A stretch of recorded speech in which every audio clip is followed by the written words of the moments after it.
The steam rose thick and heavy in the communal shower facility at Naval Base Coronado, creating a gray mist that clung to the white-tiled walls like morning fog over the Pacific.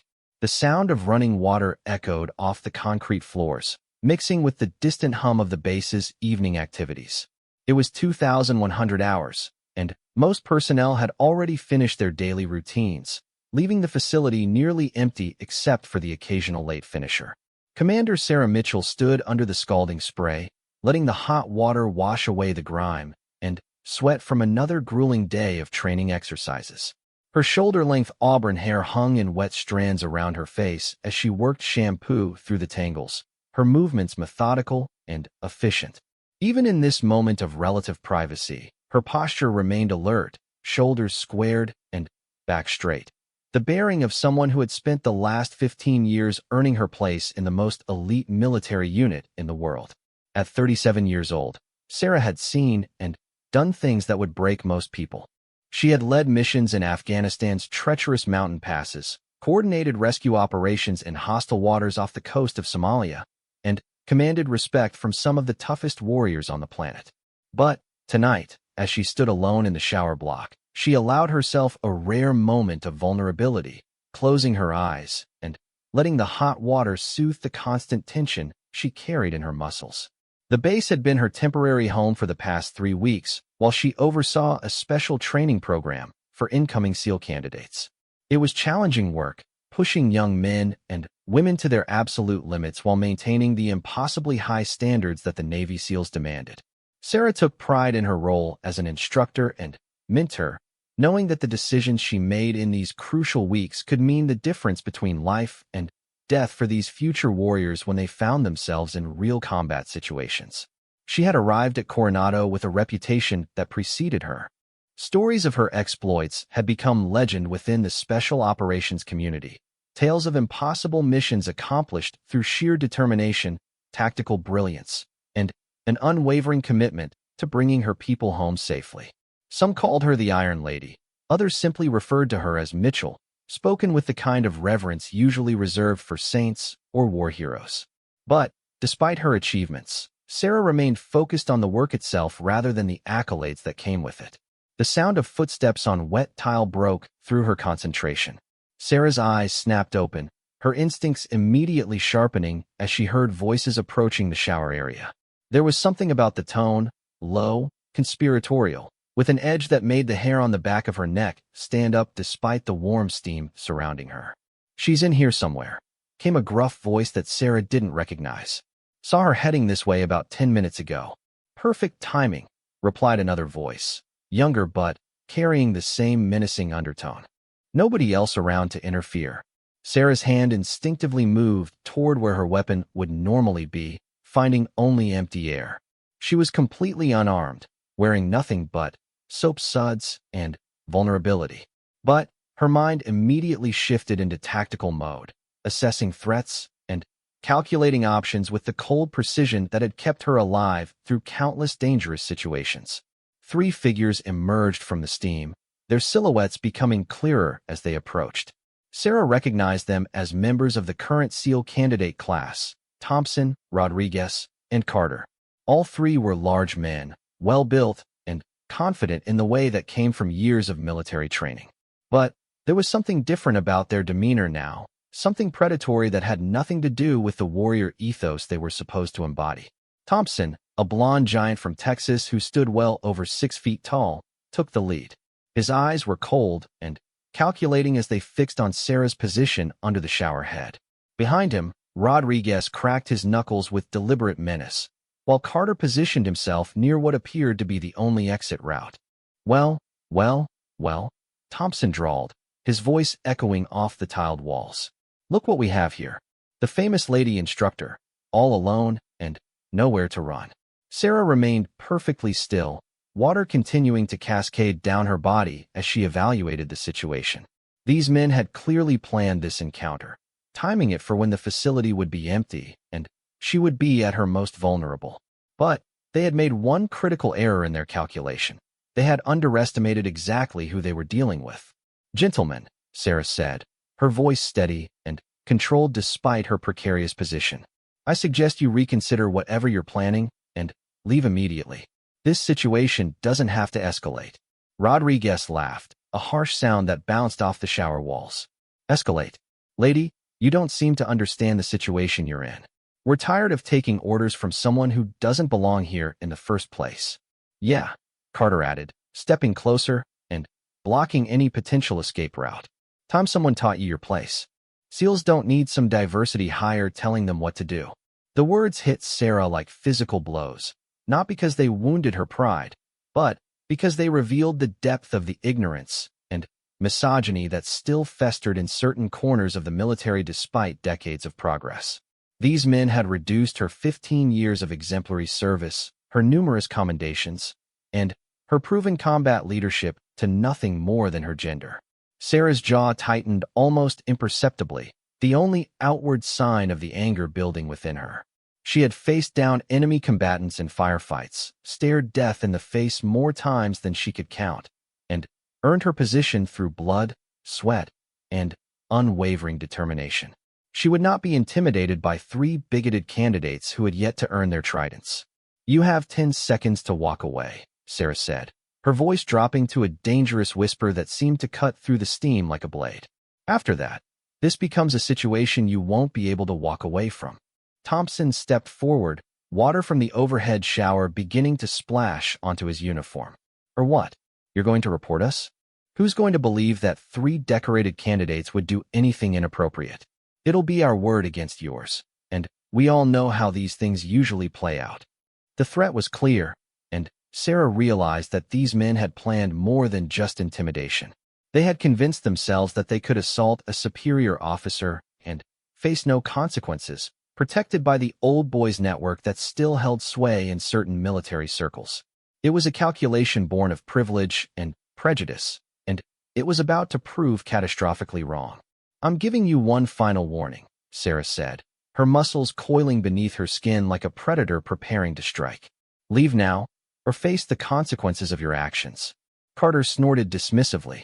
What consequences? You're outnumbered 3-1, naked, and completely defenseless. Time to learn some respect. He reached forward as if to grab Sarah's arm, and in that moment, everything changed. Sarah's body exploded into motion with a speed and precision that caught all 3 men completely off guard. Her left hand shot out and seized Carter's wrist in an iron grip, while her right drove forward in a devastating palm strike to his solar plexus.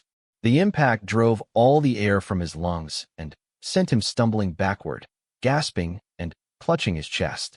Before Thompson or Rodriguez could react to their companion's sudden distress, Sarah had already shifted her position, using the wet tile floor to her advantage as she swept Rodriguez's legs out from under him. The larger man crashed to the ground with a tremendous splash, his head striking the concrete floor with a sickening thud that echoed through the shower facility. Thompson, finally, realizing that the situation had spiraled completely beyond his control, lunged forward in a desperate attempt to overpower Sarah through sheer size and strength. But Sarah had spent years training with and against men much larger than herself, learning to use their size against them rather than trying to match their raw power. She sidestepped Thompson's charge with fluid grace, grabbing his extended arm and using his own momentum to send him crashing into the tiled wall. The impact was tremendous, spiderwebbing the ceramic tiles and leaving Thompson dazed and struggling to regain his footing on the slippery floor.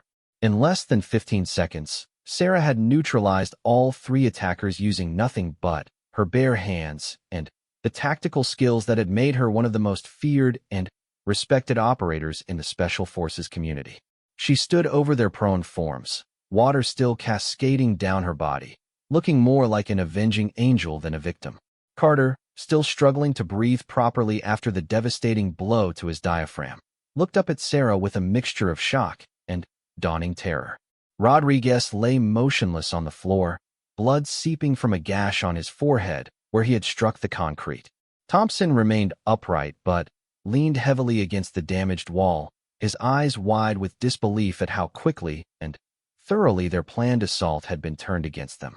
You have no idea who you just tried to assault, Sarah said, her voice now carrying the unmistakable tone of command authority that had rallied troops under fire and struck fear into the hearts of enemy combatants across multiple theaters of operation.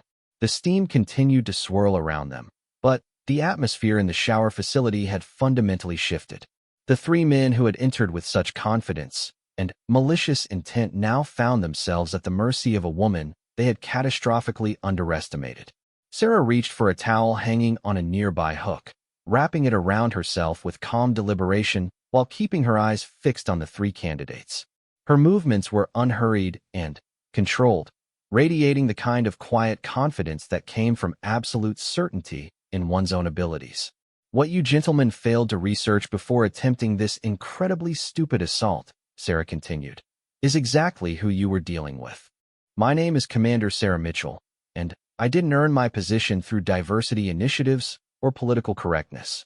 She took a step closer to Thompson, who instinctively tried to press himself further into the cracked tiles behind him.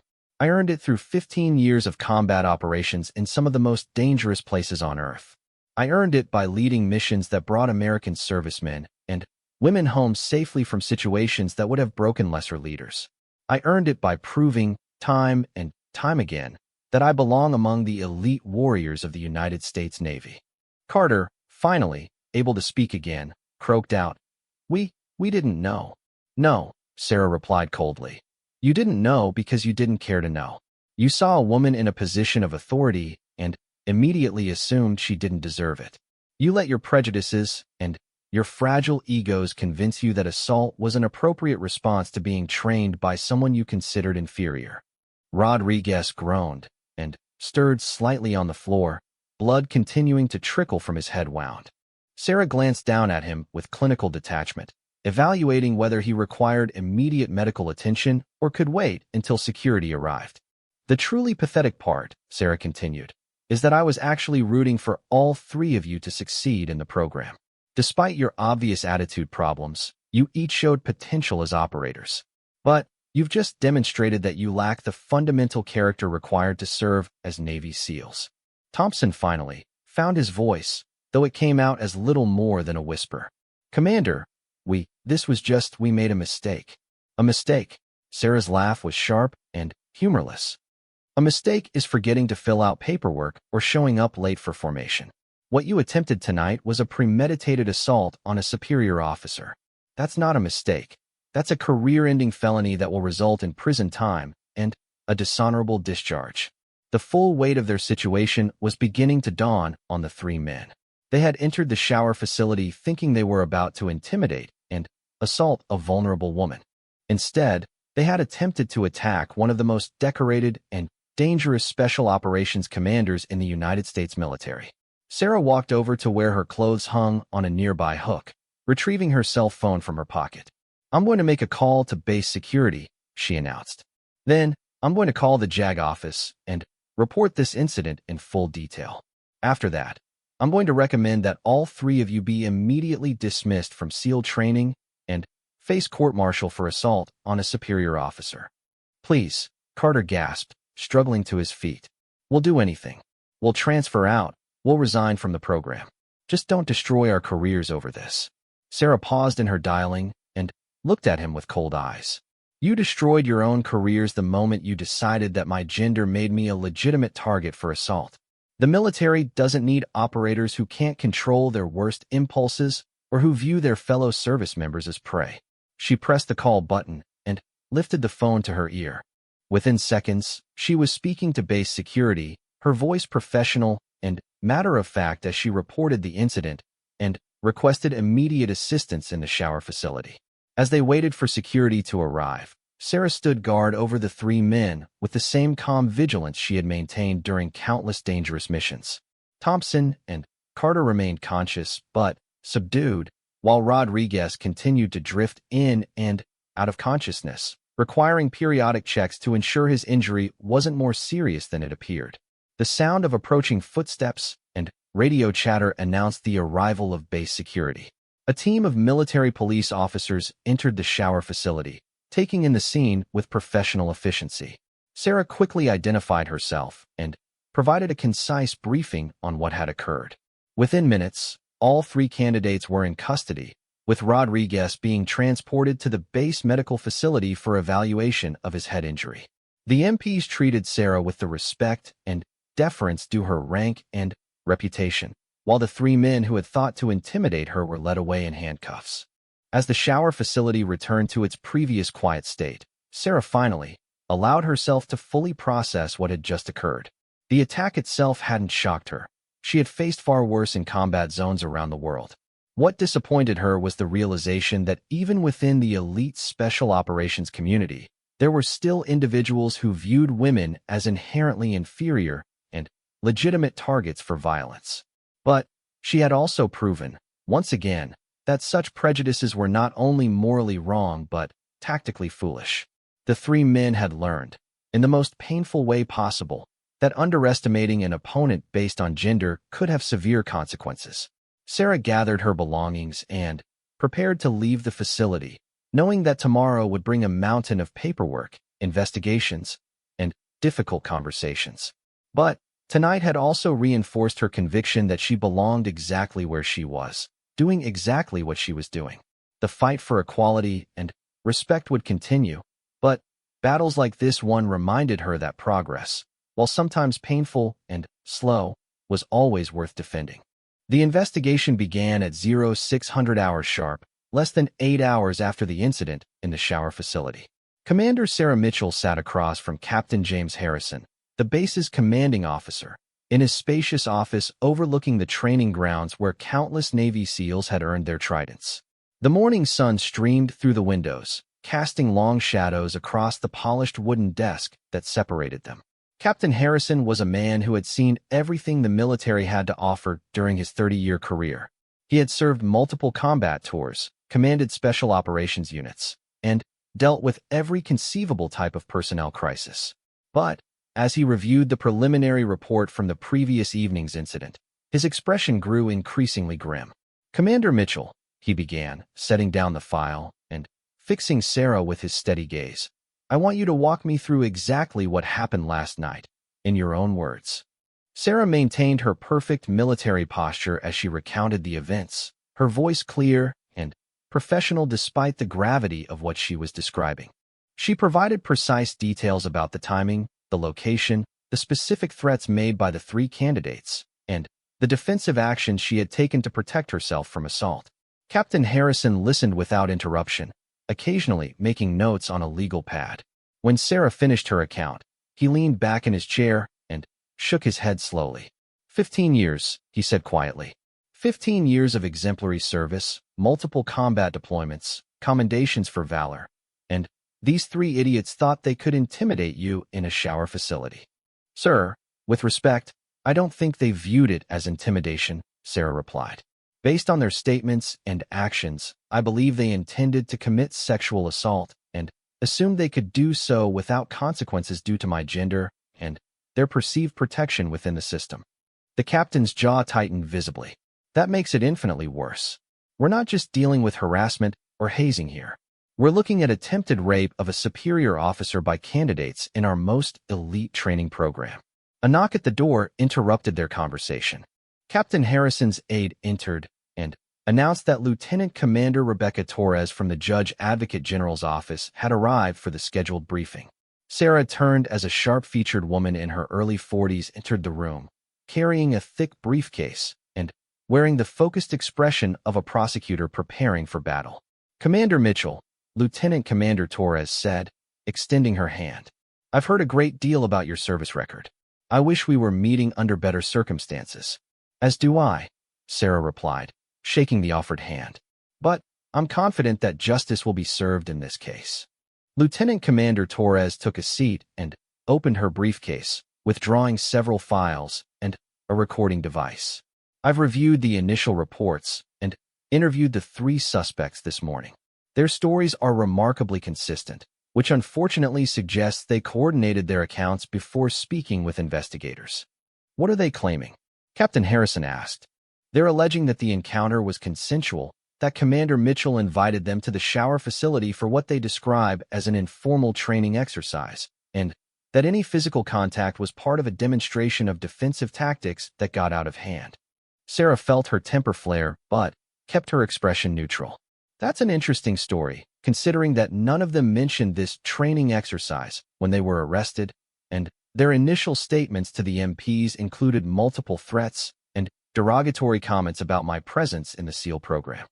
Exactly, Lieutenant Commander Torres agreed. Their current story contradicts not only your account, but also the statements they made to base security immediately after the incident.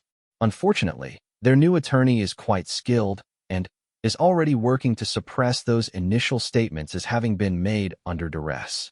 Captain Harrison stood and walked to the window, his hands clasped behind his back as he stared out at the training grounds. What's your assessment of the case, Commander Torres? Honestly, it's going to be challenging. Commander Mitchell's reputation and service record are impeccable, and the physical evidence supports her account of defending herself against multiple attackers. But these three men have clean records up to this point, and their families have hired expensive civilian attorneys who specialize in military defense cases. Sarah leaned forward slightly. Are you suggesting that they might escape consequences for what they did? I'm saying that we need to be prepared for a fight, Lieutenant Commander Torres replied. Their defense team is already working multiple angles. They're questioning why an experienced SEAL commander couldn't simply retreat from the situation, suggesting that your response was disproportionate to the threat, and implying that your presence in the program has created tension that led to this incident. In other words, Captain Harrison said without turning from the window, they're planning to put Commander Mitchell on trial instead of their clients. It's a common defense strategy in cases like this, the JAG officer confirmed. They'll argue that their clients were provoked, that the alleged victim was the aggressor, and that the whole situation could have been avoided if women weren't integrated into elite military units. Sarah stood abruptly, her calm demeanor finally cracking. So let me understand this correctly. 3 men planned and attempted to sexually assault me in an isolated location, and their defense is going to be that it's my fault for existing in a space they think I don't belong in. Commander, Lieutenant Commander Torres said gently, I know how frustrating this must be, but understanding their strategy allows us to prepare our own case more effectively. What do you need from me? Sarah asked, forcing herself back into professional mode. Everything. I need a complete timeline of your interactions with these 3 candidates from the moment you arrived at Coronado. I need documentation of any previous incidents of harassment or inappropriate behavior. I need character witnesses who can speak to your professionalism and leadership. And I need you to be prepared for the defense to attack every aspect of your career and personal life. Captain Harrison turned back to face them. Commander Mitchell, I want you to know that this command will provide you with every resource necessary to prosecute this case to the fullest extent. These 3 men don't just represent a threat to you. They represent a cancer within our special operations community that must be removed. Thank you, sir, Sarah replied. But I also want to make it clear that I'm not interested in being treated as a victim who needs protection. I defended myself successfully against 3 attackers, and I'll defend myself just as successfully in court. Over the next several hours, Sarah provided Lieutenant Commander Torres with a detailed account of every interaction she had experienced with Thompson, Rodriguez, and Carter during her 3 weeks at Coronado. The pattern that emerged was troubling, but not entirely surprising to someone who had spent her career breaking barriers in male-dominated environments. Thompson had been the ringleader, consistently questioning her orders during training exercises and making comments about women's physical capabilities in front of other candidates. Rodriguez had been more subtle but equally problematic, frequently misunderstanding her instructions and requiring repeated explanations that he never needed when receiving orders from male instructors. Carter had seemed the most respectful initially, but Sarah now realized that his apparent compliance had masked a deep resentment that had finally boiled over into violence. Did you report any of these incidents to your chain of command? Lieutenant Commander Torres asked. Sarah shook her head. The behavior was inappropriate, but not technically violation of regulations. As an instructor, I felt it was my responsibility to address their attitude problems through training and mentorship rather than formal disciplinary action. That speaks well of your leadership philosophy, but it also means we don't have an official paper trail documenting their pattern of harassment, the JAG officer noted. However, Captain Harrison interjected. We do have other witnesses.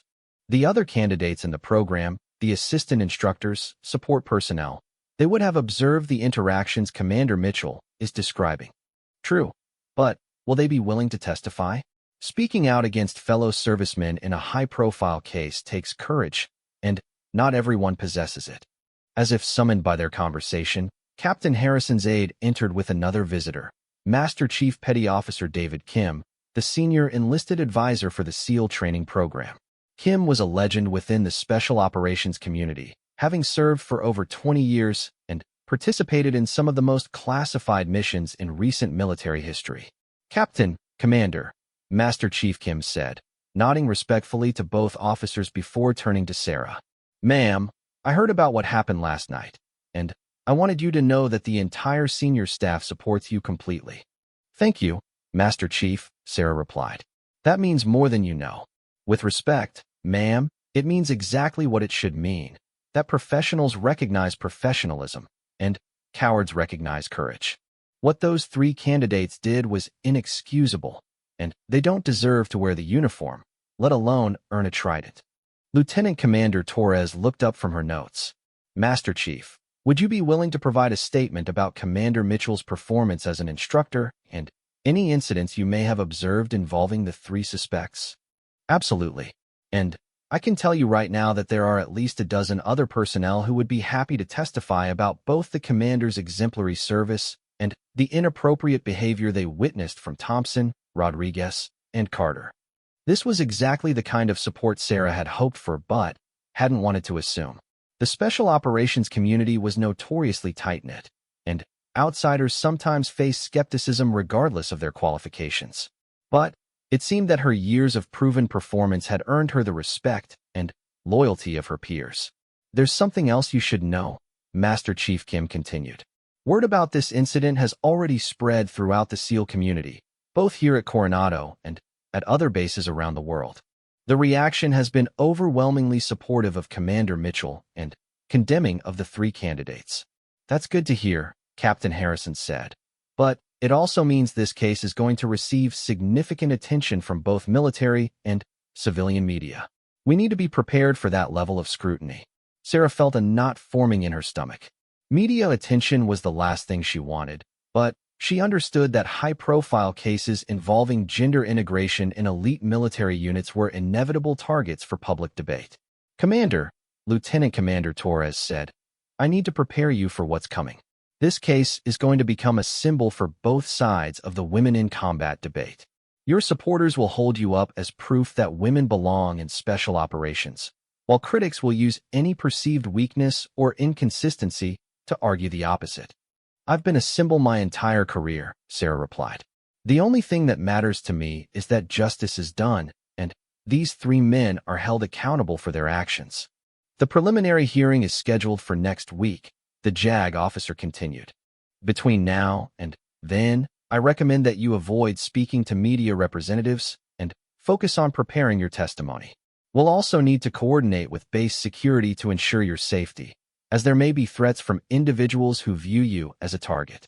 The suggestion that she might need protection rankled Sarah's pride, but she understood the practical necessity. High-profile cases involving gender and military service had a history of attracting extremist attention.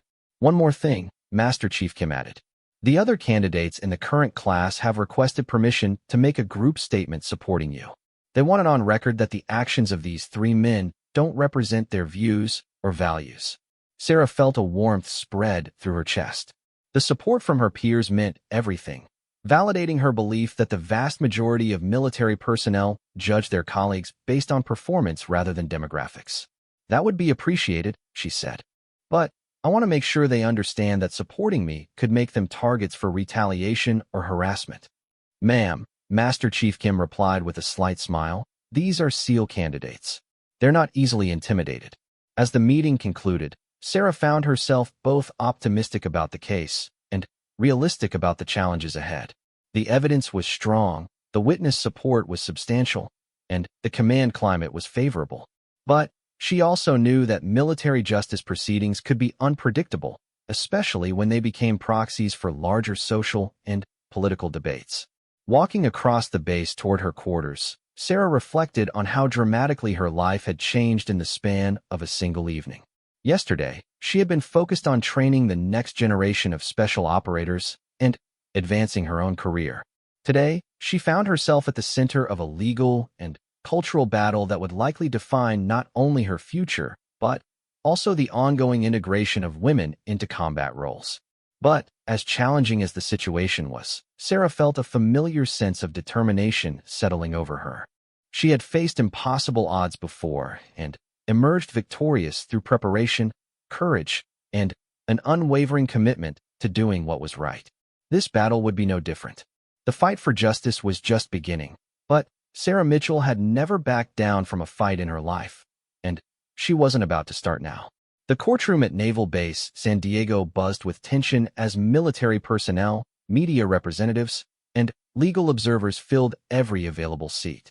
2 weeks had passed since the shower facility incident, and the preliminary hearing that would determine whether the case proceeded to full court-martial had arrived. The room itself was a study in military precision, polished wooden benches arranged in perfect rows, flags displayed with ceremonial exactness, and an atmosphere that demanded both respect and attention.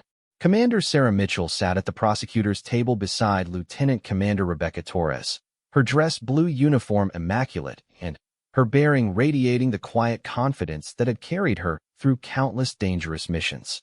Across the aisle, Thompson, Rodriguez, and Carter sat with their defense team.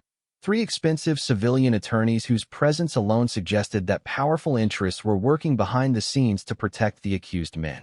The presiding officer, Captain Elizabeth Reeves, entered the courtroom with the bearing of someone accustomed to making life and death decisions under pressure. Her reputation for fairness was legendary throughout the military justice system, but she was also known for her intolerance of legal gamesmanship and her insistence that cases be decided on facts rather than politics. "This hearing will come to order," Captain Reeves announced, her voice carrying clearly throughout the packed courtroom.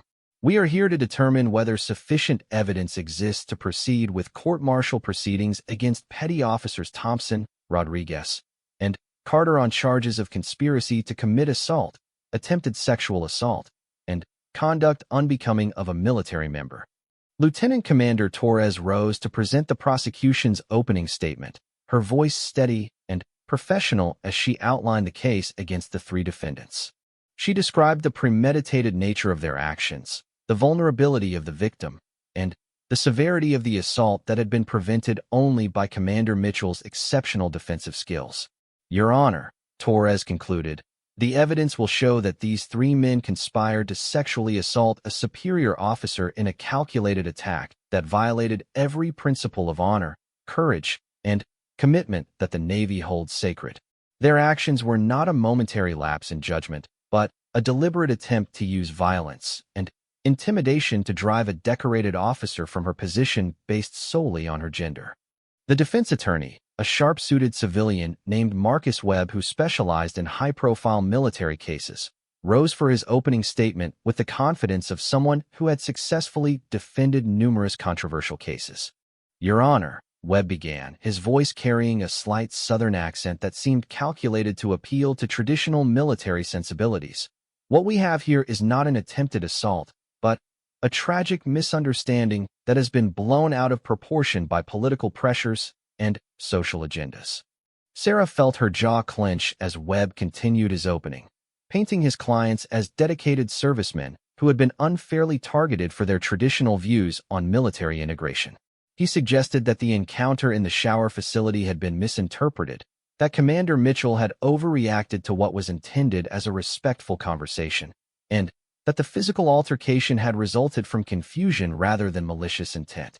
"These young men," Webb concluded, "have devoted their lives to serving their country and earning the right to join America's most elite fighting force. They deserve better than to have their careers destroyed by allegations that cannot be substantiated by credible evidence." Captain Reeves listened to both opening statements with an impassive expression, making occasional notes, but revealing nothing of her initial impressions. When both attorneys had finished, she called for the prosecution's first witness. Master Chief Petty Officer David Kim took the stand with the bearing of a man who had testified in dozens of military proceedings. His uniform was perfect, his posture erect, and his voice clear as he was sworn in by the court reporter. Lieutenant Commander Torres began her questioning by establishing Kim's credentials and experience, emphasizing his 20-plus years of service and his role as senior enlisted advisor for the SEAL training program. She then moved on to his observations of the defendant's behavior during their time at Coronado. Master Chief Kim, Torres said, "Did you observe any inappropriate behavior from the defendants toward Commander Mitchell during her assignment as an instructor?" "Yes, ma'am, I did," Kim replied without hesitation. All three defendants displayed what I would characterize as insubordinate behavior toward Commander Mitchell from the beginning of her assignment. They questioned her orders more frequently than they questioned orders from male instructors. They made comments about women's physical capabilities in front of other candidates, and they generally showed a lack of respect that was inappropriate for their rank and position. "Can you provide specific examples?" Kim proceeded to describe multiple incidents where the defendants had undermined Mitchell's authority, including Thompson's public statement that women had no place in SEAL training, Rodriguez's repeated confusion about orders that were clearly stated, and Carter's pattern of arriving late to training sessions led by Mitchell while being punctual for sessions led by male instructors. During cross-examination, defense attorney Webb attempted to characterize Kim's testimony as biased, suggesting that the Master Chief was protecting a fellow senior officer rather than providing objective observations. But Kim's reputation for honesty and his detailed recollections of specific dates and incidents made his testimony virtually unshakable. The prosecution's next witness was Petty Officer First Class Jennifer Adams, one of the few female candidates in the current SEAL training class. Adams had witnessed several of the incidents described by Master Chief Kim and provided additional context about the hostile environment that the three defendants had created for women in the program. Petty Officer Adams, Lieutenant Commander Torres asked, "Did you hear any of the defendants make specific statements about Commander Mitchell or women in the military generally?" "Yes, ma'am," Adams replied, her voice strong despite the obvious difficulty of testifying against her fellow candidates. "Thompson told me directly that women would never be real SEALs because we didn't have the physical or mental toughness required." Rodriguez said that having women instructors was part of a political agenda that was weakening the military. And Carter said that someone needed to put Commander Mitchell in her place. The defense objected to this testimony as hearsay, but Captain Reeves allowed it to stand as evidence of the defendant's state of mind and their attitudes toward the alleged victim. When Webb cross-examined Adams, he focused heavily on the competitive nature of SEAL training and suggested that her testimony might be motivated by a desire to eliminate rivals from the program. But Adams held firm, pointing out that she had no reason to fabricate testimony that could potentially damage her own career prospects. The prosecution then called several base security personnel who had responded to the incident, including the MPs who had arrested the defendants and the medical personnel who had treated Rodriguez's head injury. Their testimony established the physical evidence of the altercation and documented the defendants' behavior immediately following their arrest. Sergeant Maria Gonzalez, the lead MP who had responded to Sarah's call, provided particularly damaging testimony about statements the defendants had made before they were formally advised of their rights. Sergeant Gonzalez, Torres said, "What did the defendants say when you arrived at the shower facility?" Thompson immediately began claiming that Commander Mitchell had attacked them without provocation. He said, and I quote, "That crazy female lost her mind and assaulted 3 unarmed men." Rodriguez, who was still somewhat disoriented from his head injury, said, "We were just trying to teach her some respect." Carter remained largely silent, but nodded when the others made their statements. These statements directly contradicted the defendants' current claims that the encounter had been a consensual training exercise, providing powerful evidence of their true intentions and their understanding that they had done something wrong. The defense team objected vigorously to the admission of these statements, arguing that their clients had been in distress and not properly advised of their rights. But Captain Reeves ruled that statements made at the scene of an alleged crime were admissible, particularly when they went to the defendant's state of mind and understanding of events. When the defense began presenting their case, they called several character witnesses who testified about the defendant's previous good conduct and their dedication to military service. Parents, former commanders, and fellow servicemen described Thompson, Rodriguez, and Carter as honorable men who had never shown signs of the behavior they were accused of. But Lieutenant Commander Torres effectively countered this testimony during cross-examination by pointing out that sexual predators often appeared normal to casual observers and that previous good conduct did not excuse criminal behavior. The defense also attempted to introduce testimony suggesting that Commander Mitchell had a reputation for being difficult or confrontational, but Captain Reeves quickly shut down this line of inquiry as irrelevant to the specific charges being considered. The most dramatic moment of the hearing came when Webb called Thompson to testify in his own defense. The young man took the stand with obvious nervousness, his usual confidence replaced by the demeanor of someone who finally understood the gravity of his situation. Under Webb's questioning, Thompson maintained that the encounter had been a misunderstanding, that he and his companions had approached Commander Mitchell to ask about additional training opportunities, and that the physical altercation had begun when she misinterpreted their presence as threatening. "Mr. Thompson," Webb said, "did you or your companions make any threatening statements toward Commander Mitchell?" "No, sir," Thompson replied. "We were respectful throughout the encounter. We called her ma'am and maintained appropriate military bearing." But when Lieutenant Commander Torres began her cross-examination, Thompson's carefully rehearsed story began to crumble under the weight of contradictory evidence and his own previous statements. "Petty Officer Thompson," Torres said, "you testified that you called Commander Mitchell ma'am throughout the encounter. Is that correct?" "Yes, ma'am. But, according to Sergeant Gonzalez's testimony, when you were arrested you referred to Commander Mitchell as that crazy female." Was Sergeant Gonzalez lying? Thompson's face flushed red as he struggled to reconcile his current testimony with his documented statements from the night of the incident. I was upset and confused after being injured. I may have used inappropriate language." "You may have? Are you suggesting that your memory of events is unreliable?" "No, ma'am. I remember what happened clearly." "Then, explain to the court how you can remember calling Commander Mitchell ma'am during the encounter, but cannot remember calling her that crazy female less than an hour later." The contradiction was devastating, and Thompson's inability to provide a coherent explanation severely undermined his credibility and, by extension, the credibility of his co-defendants. Torres continued her cross-examination by walking Thompson through each element of his story, exposing inconsistencies and contradictions at every turn. By the time she finished, it was clear that Thompson's testimony had done more harm than good to the defense case.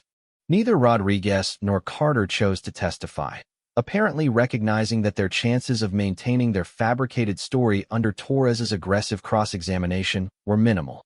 As the hearing concluded, both sides presented their closing arguments. Lieutenant Commander Torres systematically reviewed the evidence, emphasizing the premeditated nature of the attack, the credibility of the prosecution witnesses, and the defendant's own contradictory statements. "Your Honor," Torres concluded, "the evidence clearly establishes that these three men conspired to assault Commander Mitchell because they resented her presence in what they considered an exclusively male environment. Their attack was prevented only by Commander Mitchell's superior training and fighting ability. Justice demands that they face trial for their crimes." Defense Attorney Webb made a final appeal for the charges to be dismissed, arguing that the prosecution had failed to prove intent beyond a reasonable doubt and that the evidence could be interpreted as supporting his client's version of events. Captain Reeves retired to consider the evidence, returning after 30 minutes with her decision. The courtroom fell completely silent as she prepared to announce whether the case would proceed to court-martial. After careful consideration of all evidence presented, she began. "This court finds sufficient probable cause to believe that the defendants committed the offenses charged. The case will proceed to general court-martial." The reaction in the courtroom was immediate and intense. Supporters of Commander Mitchell applauded quietly while the defendants and their families showed visible distress. Sarah herself felt a mixture of relief and continued determination. The first battle had been won, but the war was far from over. As the court adjourned, Lieutenant Commander Torres turned to Sarah with a satisfied expression. That went better than I hoped. Thompson's testimony alone probably sealed their fate. Sarah nodded, but remained focused on the challenges ahead. This was just the beginning. The real trial will be much more intense. True, Torres agreed. But we've established a strong foundation. The evidence is on our side, and their credibility is in shambles. As they prepared to leave the courtroom, Sarah caught sight of Master Chief Kim approaching. His expression was serious, but supportive as he drew near. "Ma'am," he said quietly, "that was an outstanding start. The entire SEAL community is watching, and they're proud of how you've handled this situation." "Thank you, Master Chief," Sarah replied. "But I need everyone to understand that this fight isn't just about me. It's about establishing that women belong in special operations and that sexual assault will not be tolerated regardless of the victim's gender or position." "Understood, ma'am. And you should know that support for you is growing stronger every day. When word gets out about today's hearing, even more people will step forward to help." As Sarah walked out of the courtroom into the California sunshine, she felt the weight of responsibility settling on her shoulders once again. The preliminary hearing had been a victory, but the real test lay ahead in the full court-martial proceedings that would determine not only the fate of her attackers, but also the message the military would send about gender integration and sexual assault. The battle for justice would continue, and Sarah Mitchell was ready for whatever came next. The court-martial began on a crisp Monday morning 6 weeks after the preliminary hearing, and the atmosphere at Naval Base San Diego reflected the magnitude of the case that was about to unfold. Media trucks lined the perimeter of the base, reporters from major networks prepared their coverage, and protesters representing both sides of the Women in Combat debate gathered outside the gates with signs and chants that could be heard from blocks away. Inside the courtroom, the sense of gravity was palpable. This was no longer just a case about 3 SEAL candidates who had attempted to assault their instructor. It had become a symbol of the ongoing struggle for gender equality in the military and a test of whether the justice system would protect female service members who broke barriers in traditionally male roles. Colonel Patricia Morrison, a distinguished military judge with 25 years of experience in complex court-martial proceedings, presided over the panel that would determine the defendant's fate. The jury consisted of 7 senior military officers, carefully selected for their experience and their lack of any personal connection to the case or the parties involved. Commander Sarah Mitchell sat in the front row of the gallery, wearing her dress blue uniform with the ribbons and decorations that told the story of her distinguished career. Her presence had been requested by the prosecution, both as a show of strength and as a reminder to the jury of exactly who the defendants had attempted to victimize. The prosecution team, led by Lieutenant Commander Rebecca Torres and supported by Captain Michael Chun, a senior JAG officer with extensive experience in sexual assault cases, had spent weeks preparing their strategy.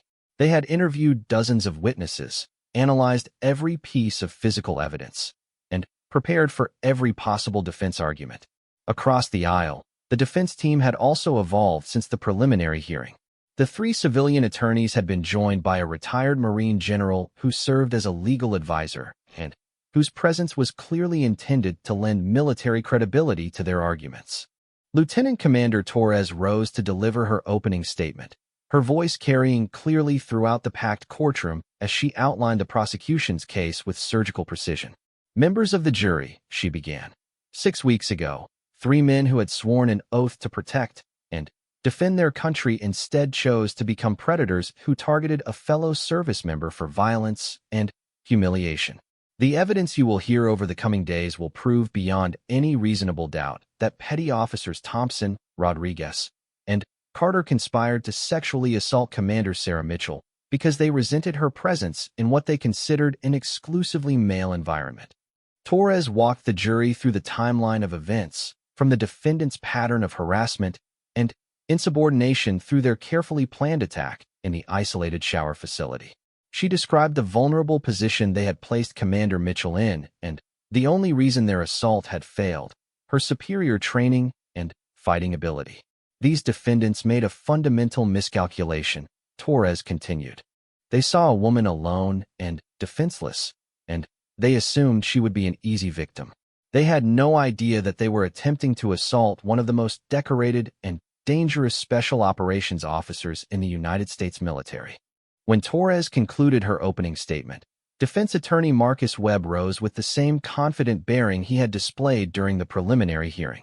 But those who looked closely could see signs of strain around his eyes, the stress of defending an increasingly indefensible case in the glare of national media attention. Ladies and gentlemen of the jury, Webb began. What you are about to witness is not a search for justice, but a political witch hunt designed to advance social agendas at the expense of 3 dedicated servicemen whose only crime was holding traditional views about military readiness and effectiveness. Webb's strategy was becoming clear. He intended to put the entire concept of women in combat on trial rather than defending his client's specific actions.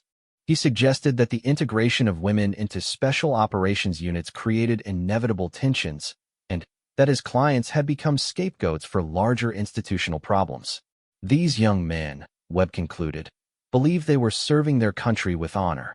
They deserved better than to have their lives destroyed to make a political point about gender integration in the military. The prosecution's first witness was Commander Mitchell herself, and her testimony would be crucial to establishing both the facts of the case and her credibility as a victim and witness. Sarah took the stand with the same bearing she had maintained throughout the proceedings, calm, professional, and unshakable in her conviction that justice would be served. Lieutenant Commander Torres guided Sarah through her testimony methodically, establishing her credentials, her role at Coronado, and her interactions with the defendants prior to the assault. Sarah's responses were clear and detailed, painting a picture of professional competence undermined by the defendants' inappropriate behavior and culminating in their premeditated attack. Commander Mitchell, Torres said, please tell the jury what happened when you entered the shower facility on the evening in question. Sarah recounted the events with clinical precision, describing how she had been alone and vulnerable when the 3 defendants approached with obvious malicious intent. She detailed their threatening statements, their positioning to prevent her escape, and the moment when Carter reached for her and triggered her defensive response. At that point, Sarah said, I had no choice but to defend myself. These 3 men had made their intentions clear through both their words and actions. I used the minimum force necessary to neutralize the threat and protect myself from sexual assault. During cross-examination, Webb attempted to portray Sarah as an aggressor who had overreacted to what he characterized as a respectful attempt at communication. But his efforts to shake her testimony were futile. Sarah had testified in numerous legal proceedings throughout her career and was not intimidated by aggressive questioning. Commander Mitchell, Webb said, isn't it true that you have a reputation for being confrontational and difficult to work with? Objection, Captain Chun interjected. Irrelevant and prejudicial. Sustained, Colonel Morrison ruled. The witness's general reputation is not at issue here. Webb tried various approaches to undermine Sarah's credibility, suggesting that she had misinterpreted the defendant's intentions, that she had used excessive force, and that she had reported the incident to advance her own career interests. But each attempt only served to highlight Sarah's professionalism and the strength of her testimony. The prosecution then called a series of witnesses who corroborated Sarah's account and established the defendant's pattern of inappropriate behavior. Fellow instructors testified about the hostile environment the 3 men had created.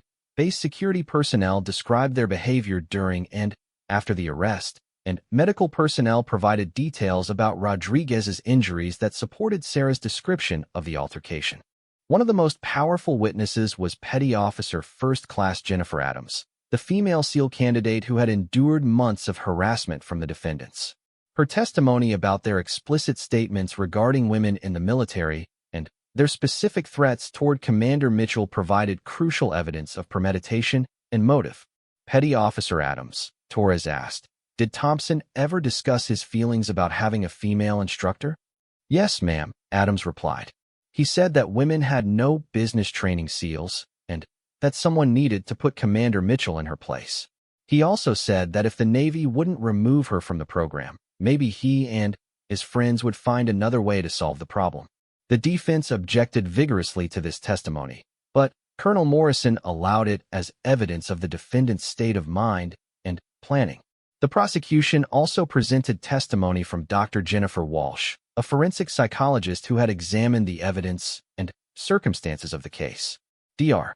Walsh explained that the defendant's behavior fit classic patterns of predatory assault, including the selection of an isolated location, the use of intimidation tactics, and the attempt to position the attack as the victim's fault. Dr. Walsh, Captain Chen asked, based on your analysis of the evidence, what was the defendant's most likely intent when they approached Commander Mitchell in the shower facility? Based on their prior statements, their selection of time and location, and their positioning to prevent escape, their intent was clearly to commit sexual assault, Dr. Walsh replied. This was not a spontaneous encounter, but a carefully planned attack designed to humiliate and violate their victim. When the defense began presenting their case, they relied heavily on character witnesses who testified about the defendant's previous good conduct and their dedication to military service. Parents, former commanders, and fellow servicemen described Thompson, Rodriguez, and Carter as honorable men who had made a single mistake in judgment. But these character witnesses proved ineffective against the mountain of evidence the prosecution had presented. Lieutenant Commander Torres's cross-examinations consistently established that these witnesses had no knowledge of the defendant's attitudes toward women or their behavior at Coronado. The defense also attempted to call expert witnesses to testify about the stresses of SEAL training and the allegedly disruptive effects of gender integration on unit cohesion. But Colonel Morrison strictly limited this testimony, ruling that such general policy arguments were not relevant to the specific criminal charges being considered. The most critical moment of the defense case came when Webb announced that Thompson would testify in his own defense. This decision surprised many legal observers, given how poorly Thompson had performed during the preliminary hearing. But it appeared that the defense team believed they had no other option for creating reasonable doubt. Thompson took the stand with obvious nervousness, his previous confidence completely eroded by months of legal proceedings and media scrutiny. Under Webb's questioning, he again maintained that the encounter had been a misunderstanding and that he and his companions had approached Commander Mitchell with respectful intentions. But when Lieutenant Commander Torres began her cross-examination, Thompson's carefully rehearsed story collapsed even more spectacularly than it had during the preliminary hearing. Torres methodically walked him through each element of his testimony, exposing contradictions and highlighting the implausibility of his claims. Mr. Thompson, Torres said, you testified that you approached Commander Mitchell to ask about additional training opportunities. Is that correct? Yes, ma'am. And you chose to have this conversation while she was showering? We didn't realize she was showering when we entered the facility. But you remained in the facility after you realized she was showering? Thompson hesitated, clearly recognizing the trap. We thought it would be disrespectful to leave without explaining why we were there. So your respect for Commander Mitchell led you to remain in the shower facility while she was naked and vulnerable? We maintained appropriate distance and eye contact. Mr. Thompson, did you call Commander Mitchell ma'am during this encounter? Yes, ma'am, we did. Torres then introduced a recording of Thompson's statements to base security, playing his voice for the jury as he referred to Sarah as that crazy female and described her as an unfit instructor who needed to be taught respect. Mr. Thompson, is that your voice on the recording? Thompson's face went pale as his own words condemned him. Yes, ma'am, but I was confused and injured. Were you confused about what happened? Or were you lying to this court about what you intended when you approached Commander Mitchell? The question hung in the air as Thompson struggled to provide an answer that wouldn't further incriminate him. His inability to respond effectively destroyed any remaining credibility he might have possessed. Neither Rodriguez nor Carter chose to testify, apparently recognizing that their cause was hopeless, and their best strategy was to remain silent and hope for mercy during sentencing. The closing arguments took place on a Friday afternoon, with both sides presenting their final appeals to the jury. Lieutenant Commander Torres delivered a passionate but controlled summary of the evidence, emphasizing the defendant's premeditation, their pattern of harassment, and the courage Commander Mitchell had shown in defending herself and pursuing justice. Members of the jury, Torres concluded, These three men attacked a superior officer because they could not accept that a woman belonged in their elite military community. They thought they could silence her through violence and intimidation. Today, you have the opportunity to show them and the world that such behavior will not be tolerated in our military.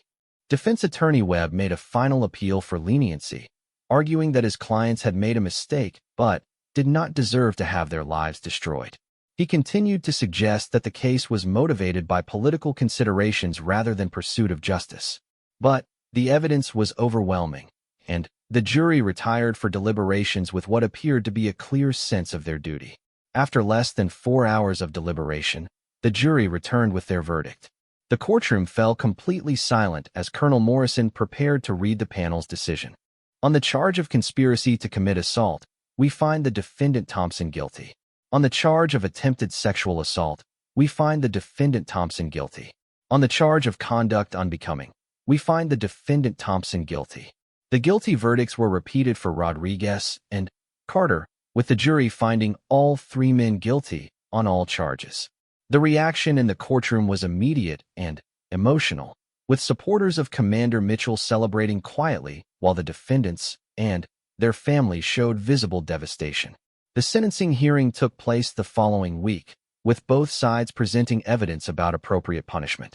The prosecution argued for substantial prison sentences and dishonorable discharges, while the defense pleaded for mercy based on the defendant's youth and previous good records. Colonel Morrison sentenced each defendant to 5 years in military prison, reduction in rank to the lowest enlisted level, forfeiture of all pay and allowances, and dishonorable discharge from the Navy. The sentences were severe but appropriate for the gravity of their crimes and the harm they had attempted to inflict. As the court-martial concluded, Commander Sarah Mitchell found herself surrounded by supporters and well-wishers who had followed the case from beginning to end. Master Chief Kim approached with a broad smile and extended his hand. "Ma'am," he said, "justice has been served, and the SEAL community is stronger because of your courage." "Thank you, Master Chief," Sarah replied. "But this was never just about me. This was about establishing that sexual assault will not be tolerated regardless of who the victim is or what uniform they wear." Lieutenant Commander Torres joined them, her expression reflecting both satisfaction with the verdict and exhaustion from the intense legal battle. "Commander Mitchell, your testimony was outstanding. You made this case possible by having the courage to report the assault and see it through to the end." "It was the right thing to do," Sarah said simply. "These men needed to be held accountable for their actions." As the media attention gradually faded and life at Coronado returned to something resembling normal, Sarah found herself reflecting on the broader implications of the case. The trial had attracted national attention and sparked important conversations about gender integration in the military, sexual assault prevention, and the ongoing struggle for equality in traditionally male-dominated fields. More importantly, the verdict had sent a clear message that sexual predators would face consequences regardless of their rank, their connections, or their perceived importance to military operations.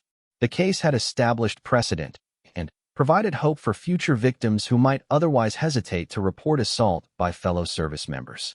Several months after the trial, Sarah received notification that she had been selected for promotion to captain and assignment as commanding officer of a SEAL team, a historic appointment that would make her one of the first women to lead such an elite unit. The promotion was based on her exemplary service record and leadership capabilities, but Sarah understood that it also represented the Navy's commitment to moving beyond the attitudes that had led to her assault. On her final day at Coronado, Sarah walked through the training facilities where she had spent the most challenging and ultimately rewarding months of her career. The shower facility where she had been attacked had been renovated, but she felt no need to avoid it or treat it as a place of trauma. Instead, it served as a reminder of her own strength and the importance of standing up for justice even when the personal cost was high. The young SEAL candidates who were completing their training treated her with obvious respect and admiration. They understood that she had not only defended herself successfully against 3 attackers, but had also fought for principles that would benefit all service members regardless of gender. As Sarah prepared to leave for her new assignment, she received a letter from Petty Officer First Class Jennifer Adams, who had successfully completed SEAL training and earned her trident. Adams thanked Sarah for her courage in pursuing the case and noted that the guilty verdicts had created a much safer and more professional environment for all personnel. The letter concluded with words that would stay with Sarah for years to come. You didn't just defend yourself that night, ma'am. You defended all of us who dare to serve in places where we weren't always welcome. Because of your courage, the military is a little more just and a lot safer for everyone. Standing on the dock at Coronado as the sun set over the Pacific Ocean, Commander Sarah Mitchell, soon to be Captain Mitchell, reflected on the journey that had brought her to this moment. The assault had been a traumatic experience that she would never forget, but it had also provided an opportunity to strike a blow against the forces of prejudice and hatred that still existed within the military. The fight for true equality would continue, but victories like this one proved that progress was possible when good people had the courage to stand up for what was right. Sarah had entered the shower facility that night as an experienced SEAL commander. She was leaving Coronado as something more, a symbol of hope and a proof that justice could prevail even in the most challenging circumstances. The three men who had thought they could intimidate and assault her had learned, in the most painful way possible, that underestimating someone based on gender or any other demographic characteristic was not just morally wrong but tactically foolish. Their careers were over, their reputations destroyed, and their freedom forfeited. But, more importantly, their defeat had paved the way for a military culture where all service members could focus on their mission rather than fighting for basic respect and safety. In the end, that was a victory worth any personal cost Sarah had paid to achieve it.